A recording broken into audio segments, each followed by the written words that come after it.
Vamos abrir nossas Bíblias em Atos, capítulo 8. Atos, capítulo 8. Vamos ler os versículos 1 a 3. Atos, capítulo 8, versículos 1 a 3.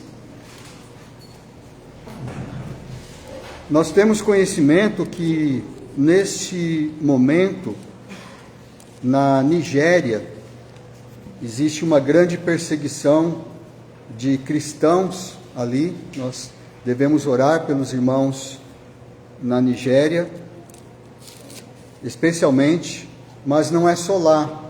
A perseguição existe em muitos países, muitos são perseguidos. Através da história, nós vimos grandes perseguições da igreja. A igreja está sempre passando por momentos assim, momentos de tribulação, e esse parágrafo que nós vamos ler em Atos, capítulo 8, é uma das vezes que a igreja foi perseguida. Aliás, esta aqui é a primeira perseguição da igreja, quando logo depois que Estevão foi morto, Estevão foi apedrejado por testemunhar de Jesus. Então, no embalo desta morte de Estevão, veio uma grande perseguição e os cristãos se dispersaram para fugir da perseguição. Então, é assim que acontece.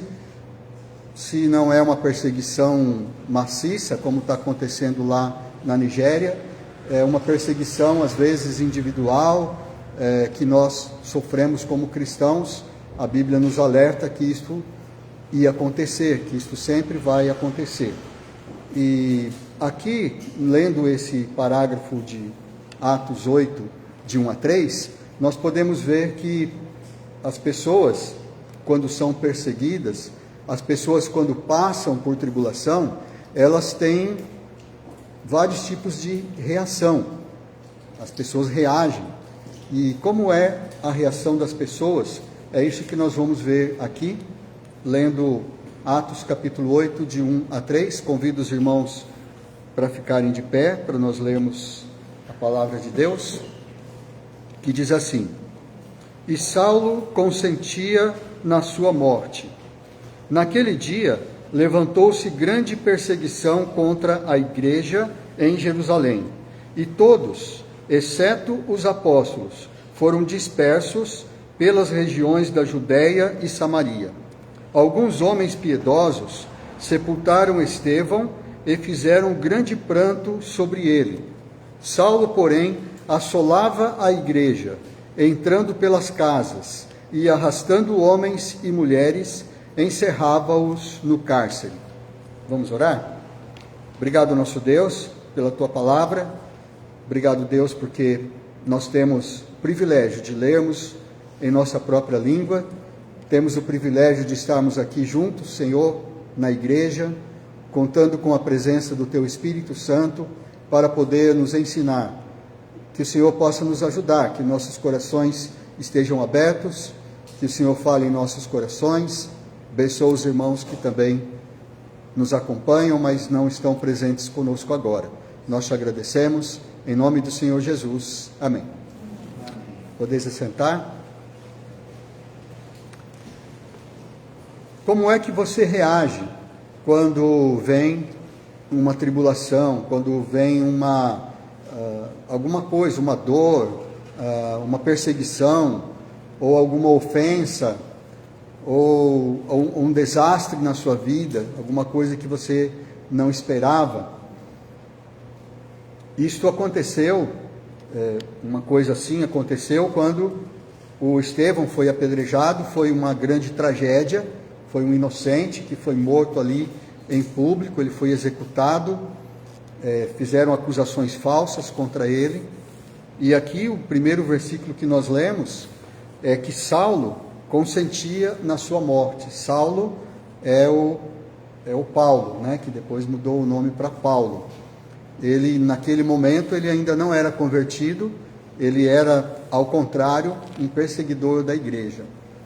E então, com essa tragédia que aconteceu, com esse apedrejamento e morte de Estevão, eles não quiseram parar por aí, eles ficaram com ódio do que o Estevão disse, das verdades que o Estevão falou para todas as autoridades, e eles, além de matarem Estevão, eles ainda não ficaram satisfeitos, ainda eles aumentaram mais ainda a perseguição contra todos os cristãos, todos os que pensavam como Estevão pensava.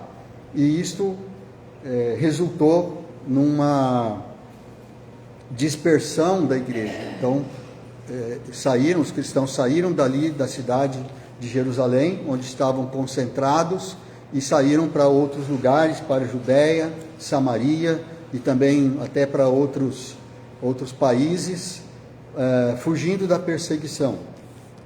Mas os apóstolos, eles continuaram ali em Jerusalém. Mas olhando e lendo esses versículos, são apenas 3 versículos que nós lemos aqui, mas eles nos trazem algumas informações importantes sobre as diversas formas possíveis de reação quando vem uma tribulação, quando acontece alguma coisa na nossa vida que nós não estamos esperando. E a primeira reação que nós encontramos aqui é a reação conforme o instinto. As pessoas reagem conforme o próprio instinto. O instinto é aquilo que está dentro de nós, é aquilo que nós nascemos com ele, e nós fazemos muitas coisas pelo instinto, nós nem pensamos. Aqui nós vemos no versículo 1 que Saulo consentia na sua morte, na morte de Estevão, e aí continuando, diz que naquele dia se levantou grande perseguição contra a igreja em Jerusalém, e todos, exceto os apóstolos, foram dispersos pelas regiões da Judéia e Samaria. Ou seja, eles agiram, a igreja reagiu àquela perseguição, àquela tribulação, com o instinto de sobrevivência. Eles reagiram fugindo para sobreviver. Então, é natural que quando você encontra um perigo, quando você sofre uma perseguição, eu acho que a primeira forma de reação que vem, porque ela já está dentro de nós, é um instinto de sobrevivência, porque Deus nos criou assim, e que bom, que nós temos esse instinto de sobrevivência. Então, pela sobrevivência, eles fugiram, eles saíram de Jerusalém, fugiram da perseguição. O instinto, ele ocorre naturalmente, o instinto de sobrevivência, especialmente, ele ocorre naturalmente na gente, e ele acontece sem planejamento. A gente não planeja, a gente age conforme o momento, E às vezes até o instinto, ele se sobrepõe ao nosso planejamento. Às vezes nós planejamos de um jeito, mas acabamos reagindo conforme o nosso instinto. O nosso instinto, ele fala mais alto, às vezes, ele é mais poderoso do que o próprio planejamento. Às vezes, por exemplo, a gente planeja ir em determinado lugar, falar com determinada pessoa, e nós planejamos falar toda a verdade. Você diz assim, eu vou lá e vou falar toda a verdade para aquela pessoa. Eu vou dizer na cara, eu vou enfrentar, aquela situação. Mas quando chega na hora, a gente diz, do vamos ver, a gente acaba ficando com um pouco de medo, e a gente acaba, então, reagindo conforme o instinto de sobrevivência. É assim que acontece. Às vezes a gente planeja ficar calmo, fala, não, eu vou ficar calmo, eu vou lá, vou conversar, eu vou tratar desse assunto, eu vou manter a calma, e a gente faz todo aquele planejamento. Mas quando chega na hora, no calor da discussão, das coisas ali, a gente acaba se exaltando, acaba falando aquilo que não queria falar, acaba fazendo aquilo que não queria fazer. Então isso é por causa do nosso instinto. Nós reagimos assim e Deus permitiu que fosse assim. Deus nos criou assim. Inclusive, foi bom que a igreja reagiu dessa forma, fugindo, porque fazia parte do plano de Deus que a igreja fosse dispersa, para que o evangelho também fosse disperso. Porque quando eles fugiram de Jerusalém, eles levaram consigo a mensagem do evangelho. E é assim que o evangelho se espalhou, como Jesus tinha falado, né? Vocês serão minhas testemunhas, tanto em Jerusalém, como em toda a Judéia e Samaria, e até os confins da terra. Então, Judéia e Samaria, são citadas aqui, já estavam sendo alcançadas, porque os cristãos fugiram para lá, né, para as regiões ali ao redor, e junto eles levaram o Evangelho, foram vivendo o Evangelho e falando o Evangelho, porque, embora eles tivessem fugido da perseguição, não abandonaram a fé. Eles continuaram falando do Evangelho e vivendo o Evangelho. Deus nos criou com instinto porque isso é importante para nós. Imagina se nós não tivéssemos o instinto de sobrevivência, se o ser humano não tivesse esse instinto de sobrevivência. Nós provavelmente não existiríamos mais. Todos os animais têm esse instinto. E até os seres humanos, que são animais que pensam, né? Nós somos diferentes dos outros animais porque nós pensamos, nós somos racionais, mas nós temos instintos também, e às vezes nós queremos ir contra os nossos instintos, e às vezes isso não é bom. Às vezes nós precisamos lutar contra o instinto, porque ele nos leva a fazer uma coisa ruim. Mas às vezes o nosso instinto, ele está conosco para nos protegermos, e nós acabamos, por causa do nosso maneira de pensar, né, acabamos fazendo errado. Só um exemplo aqui bem contundente, né? Vocês já sabem que em um certo momento da história, a maioria dos médicos recomendou que as mulheres não amamentassem seus filhos. Vocês sabiam disso? Então, houve um momento na história em que os médicos recomendaram que as mulheres não amamentassem, porque ia fazer mal para elas.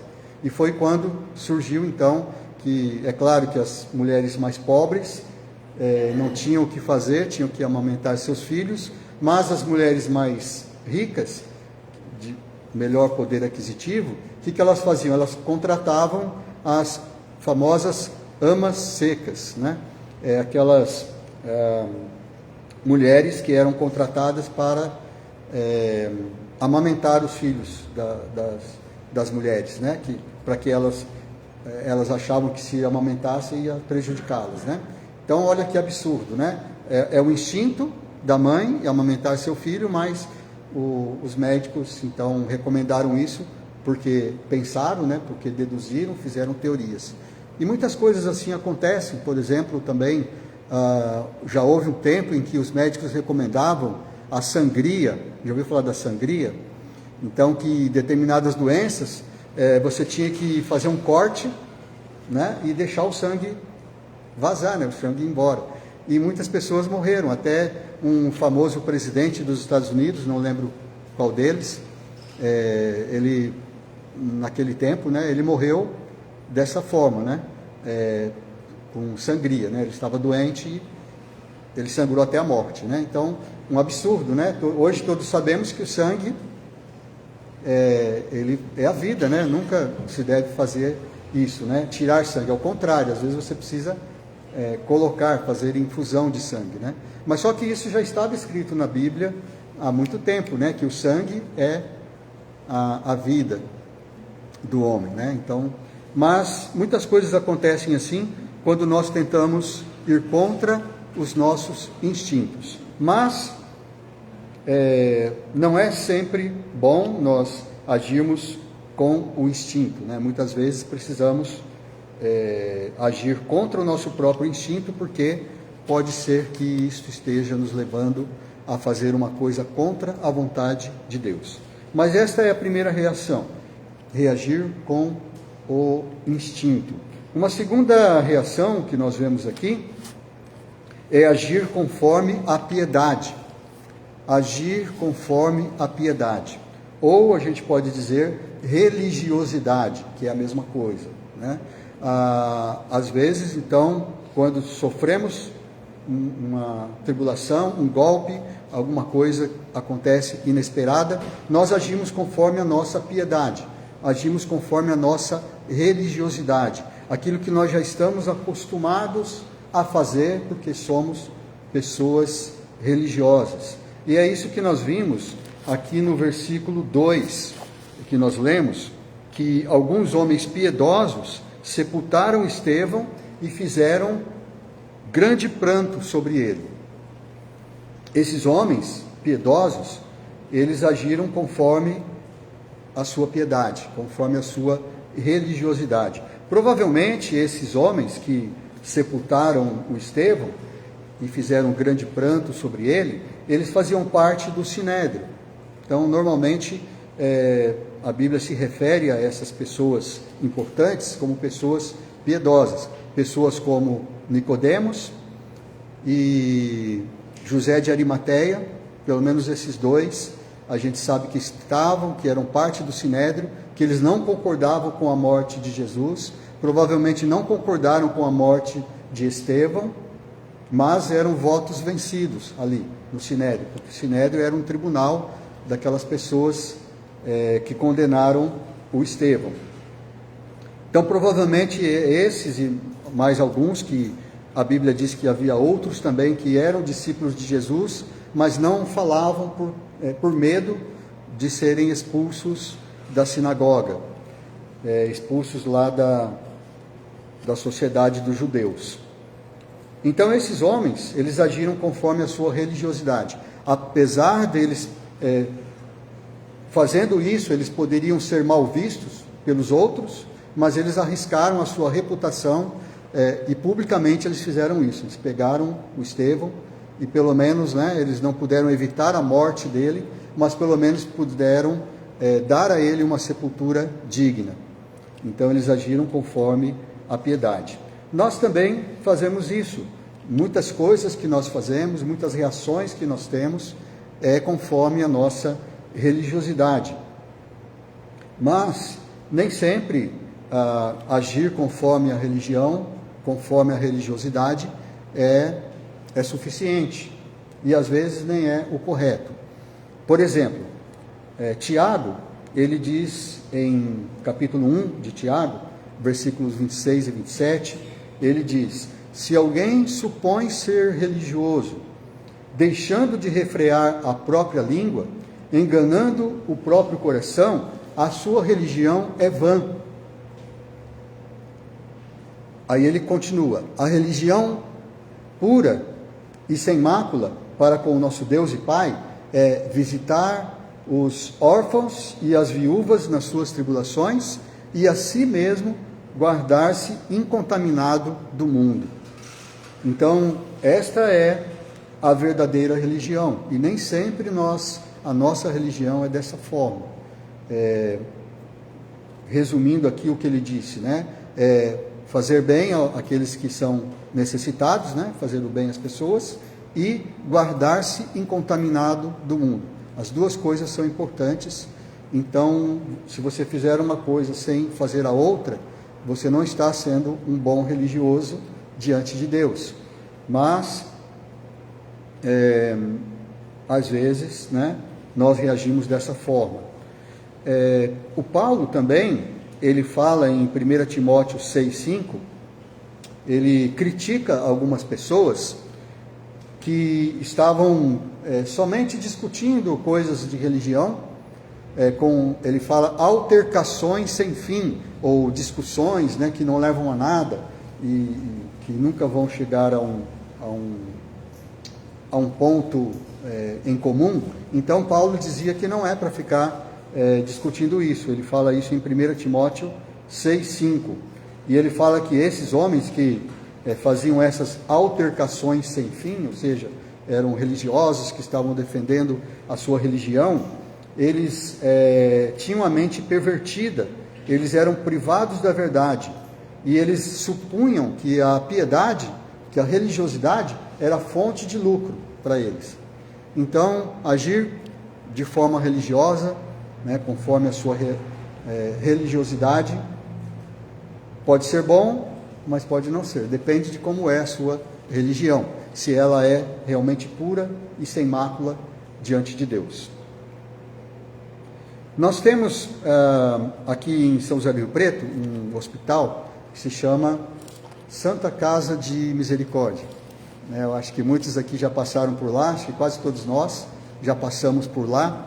Você sabe por que se chama Santa Casa de Misericórdia? E qual é a história?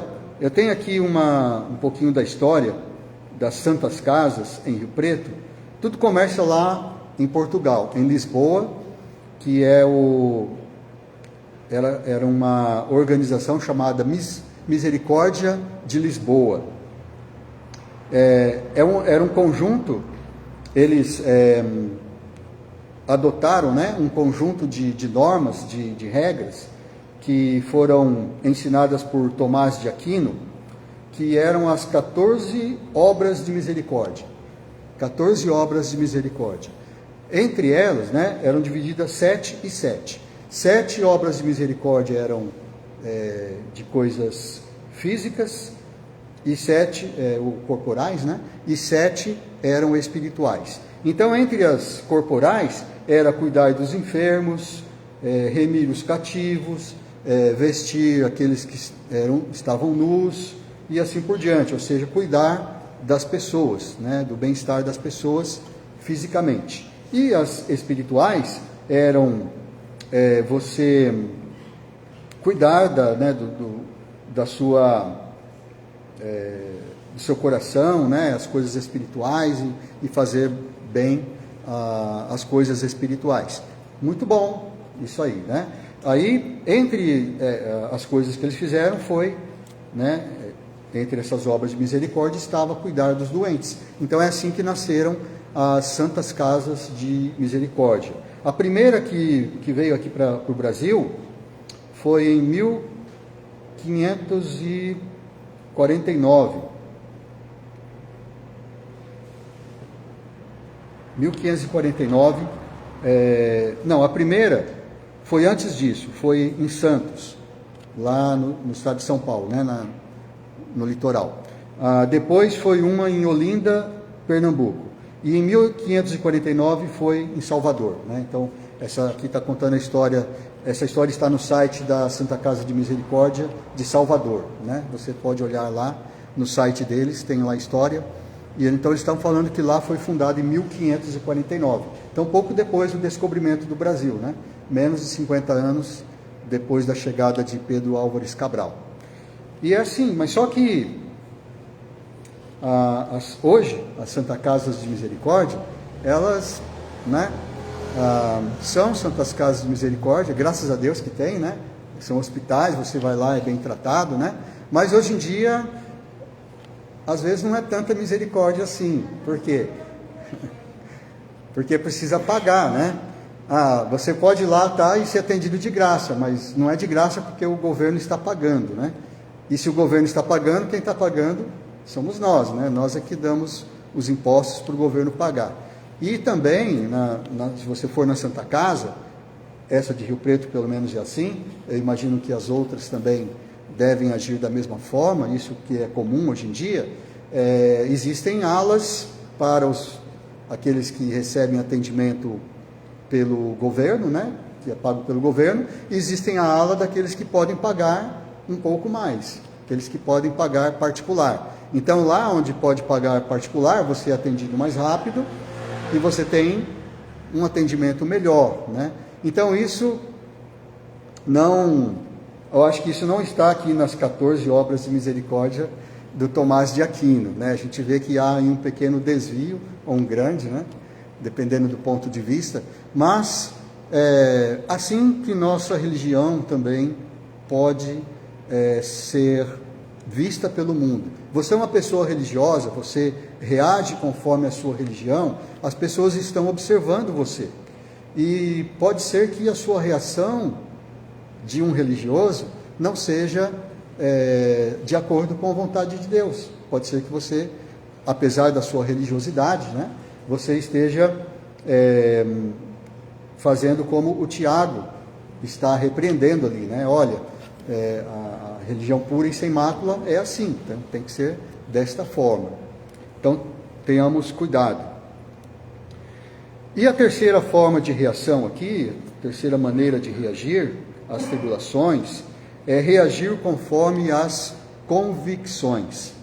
Muitas vezes nós reagimos conforme as nossas convicções, aquilo que nós acreditamos, aquilo que nós achamos, já determinamos que é o correto. E Saulo, ele agia dessa forma. No versículo 3 a gente lê que Saulo, porém, assolava a igreja, entrando pelas casas e arrastando homens e mulheres, encerrava-os no cárcere. É isso que nós vemos a respeito de Saulo. Saulo, ele era um jovem, ele fazia parte ali das decisões ali do Sinédrio, e ele era muito zeloso.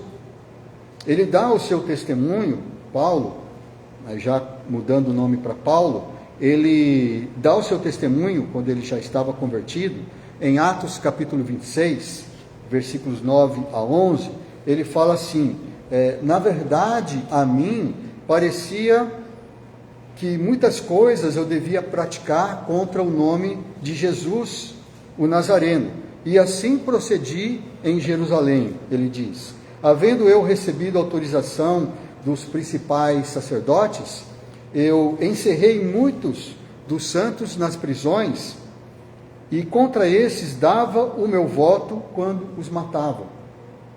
Então até ele se lembra, claro, do próprio Estevão, né, que ele deu o voto, né, quando eles deram o veredito. Paulo foi um dos que levantaram a mão a favor da execução de Estevão e de muitos outros. E ele continua dizendo, o Paulo: muitas vezes os castiguei por todas as sinagogas, obrigando-os a blasfemar, e demasiadamente enfurecido contra eles, mesmo por cidades estranhas, os perseguia. Então Saulo, ele era assim, mas ele agia por causa da sua convicção. Ele era convicto, ele diz que ele pensava que fazendo isso ele estava agradando a Deus. Ele fazia o mal para os cristãos, achando que isso era a vontade de Deus. Era a sua convicção. Ele reagia conforme a sua convicção. Então você pode reagir, né, às coisas que vêm na sua vida, às perturbações, às tribulações, aquelas coisas inesperadas na sua vida. Você pode reagir conforme as suas convicções, aquilo que você vem formando como pensamento, que você vem pensando, que você vem estudando, que você acha que é o correto a fazer, mas nem sempre isto é a vontade de Deus. Pode ser que sim, porque o próprio Paulo, tão convicto que deveria perseguir os cristãos, quando ele se converteu, ele se tornou o oposto. A convicção dele, já no lugar certo, o fez entregar a sua própria vida, né? Ele entregou a própria vida, ele viveu por Cristo até que ele foi morto por causa disso. Há muitas histórias de pessoas que agiram conforme suas convicções, mas nem sempre essas convicções eram corretas. Principalmente jovens. Jovens, eles vão formando as suas convicções. Eles vão crescendo no seu lar, eles vão se desenvolvendo, eles vão formando suas convicções, e muitas vezes essa formação das suas convicções não vão muito bem, não são muito boas essas fontes. Nós temos um exemplo bem marcante na história, que é de Cuba, né, do país de Cuba. Fidel Castro, ele foi um homem, ditador, né? Se tornou um ditador. Ele foi presidente de Cuba, liderou Cuba durante quase 6 décadas, né? Durante 59 anos ele foi presidente ali em Cuba. Quando ele começou, ele era um jovem convicto, né, da revolução que ele estava fazendo ali em Cuba. Ele tem o mérito de ter tirado do poder um ditador que governava Cuba, que era o Fulgêncio Batista. Ele então derrubou esse ditador, e ele teve o auxílio de muitos outros jovens que foram com ele por essa convicção de que eles tinham que lutar pelo povo, derrubando um ditador. Mas só que ele mesmo depois se tornou um ditador. Então ele derrubou um ditador, mas no final ele mesmo se tornou um ditador e ficou lá por 59 anos até que ele faleceu em 2016. E um dos jovens que o ajudaram é o famoso também médico chamado Che Guevara, apelidado de Che Guevara. Ele era Ernesto Che Guevara. Ele era um jovem que se formou em medicina e ele gostava muito de aventuras, ele gostava, né, de pegar a estrada. Quando ele era bem jovem, ele colocou um motor numa bicicleta, naquele tempo que não tinha bicicleta elétrica, né? Ele mesmo colocou lá um motor numa bicicleta e foi rodar o seu próprio país, né? E em outro momento ele pegou uma moto, né, quando ele já estava formado, ele pegou uma moto e foi viajar pela América Latina, foi cruzar a América Latina. É até interessante a história dele, porque ele tinha um amigo que foi junto com ele, e esse amigo era brasileiro. O nome desse amigo, do Che Guevara, era... Vê se eu acho o nome dele aqui. Alberto Granado. Alberto Granado era o nome. Tem um filme, né, que conta a história do Che Guevara, e fala desse brasileiro aí que acompanhou, né? Então esse jovem, esse Che Guevara, ele tinha as suas convicções eram muito fortes. Ele ajudou o Fidel Castro a derrotar lá o ditador e se tornou uma pessoa importante de poder lá em Cuba. Depois ele também se tornou líder em outros países, ele foi treinar outros países e tudo. Ele acabou morrendo nesta batalha aí. Ele era um jovem médico. Mas olha só que interessante, né?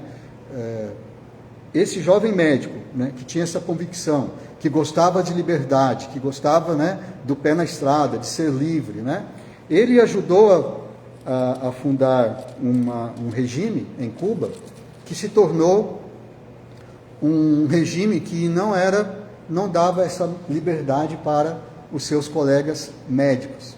Vocês sabem que aqui no Brasil teve aquele programa Mais Médicos, né, até 2016, 2017, acho que acabou mesmo, foi em 2019, por aí, mas vinham médicos de Cuba para cá, e esses médicos, a gente vê reportagens da época aqui na Folha de São Paulo, na revista Super Interessante, e também em jornais de outros países, como É o País, né, que é lá da Espanha. A gente vê reportagens mais ou menos da época de 2016, do que estava acontecendo aqui no Brasil, e os médicos que vinham de lá estavam reclamando, porque eles não tinham liberdade. Então, o testemunho deles é que eles tinham que ficar aqui, mas os familiares tinham que ficar em Cuba. Eles recebiam um salário aqui, mas o governo pagava 70% mais ou menos do salário deles, ia para o presidente lá em Cuba, ia para o seu país, e eles ficavam só com uma parte. Mas mesmo assim eles ganhavam mais do que se estivessem em Cuba, por isso então eles se submetiam a isso. Mas havia histórias, né, pessoas contando histórias aqui, por exemplo, vem um casal de médicos, o marido e a mulher eram médicos, e aí o presidente lá e as autoridades lá em Cuba queriam que um deles voltasse, eles não queriam que ficasse a família inteira aqui, porque eles tinham medo de que eles se estabelecessem definitivamente no Brasil e aí não voltassem para Cuba. Então tinha que ficar lá seus familiares. Então às vezes eram separados marido e mulher, e às vezes até o marido e a mulher eram médicos e eles queriam que os filhos voltassem para lá sozinhos.